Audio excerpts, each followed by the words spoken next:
Chapitre 16. Les responsabilités civiles et pénales. Responsabilité veut dire obligé de se rendre compte de ses actes. La responsabilité pénale est fondée sur la violation d'une loi ou d'un règlement, considéré comme dommageable. D'un point de vue social ou sociétal, même si l'acte ne porte pas préjudice à une personne en particulier, une faute expressément prévue par le droit pénal au moment des faits. La loi ou le règlement, violation ou porte atteinte, permet ensuite d'avoir une sanction. La sanction, c'est une peine, c'est le but de condamner la violation et de punir un coupable. C'est une fonction d'intimidation. Il peut y avoir un rappel à la loi ou des travaux d'intérêt général. La responsabilité civile, c'est un préjudice causé à autrui. On encourt, quelle que soit la gravité de la faute, d'une négligence, d'une absence de faute, engage tout de même la responsabilité civile de l'auteur.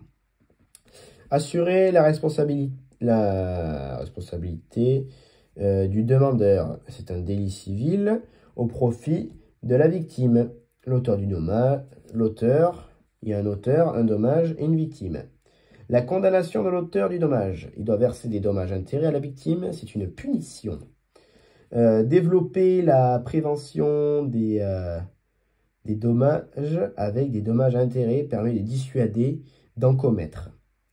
La condition de la responsabilité pénale. Responsabilité pénale, c'est une infraction par une personne que l'on veut punir.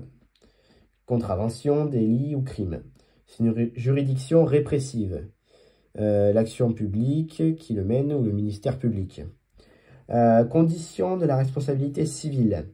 Existence d'un dommage, action civile, exercée par la victime du dommage devant une juridiction civile. Il y a une possibilité de cumul. Acte dommageable, infraction pénale, plus délit civil. C'est donc une sanction pénale, une action publique, avec des dommages-intérêts, car c'est une action civile. Responsabilité contractuelle, c'est une mauvaise exécution, un retard, une non-exécution d'un contrat. Il existe un préalable au contrat entre l'auteur du dommage et la victime. Responsabilité extra-contractuelle, absence de contrat, mais il est né un dommage causé à un tiers. La responsabilité contractuelle, la preuve est celui qui réclame des dommages-intérêts, c'est-à-dire donc le demandeur, doit établir l'existence du contrat et le fait d'inexécution ou du fait générateur, mise en demeure préalable. Responsabilité extra-contractuelle. La victime doit prouver la faute de l'auteur. Voilà.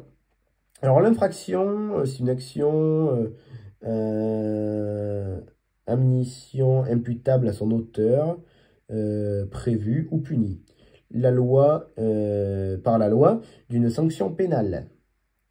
3 éléments: légal, pas d'infraction sans texte, matériel, se révéler à l'extérieur, et par un fait matériellement observable, et moral. Acte matériel, être l'œuvre de la volonté de son auteur, doit être imputé de son auteur. Le complice, aide ou assistance qui facilite la préparation ou consommation d'un crime au délit, provoque la communion de l'infraction ou fournit des instructions. La peine, c'est un principe de légalité. Infraction et peine déterminées par la loi, délit et crime, ou le règlement pour une contravention. Voilà.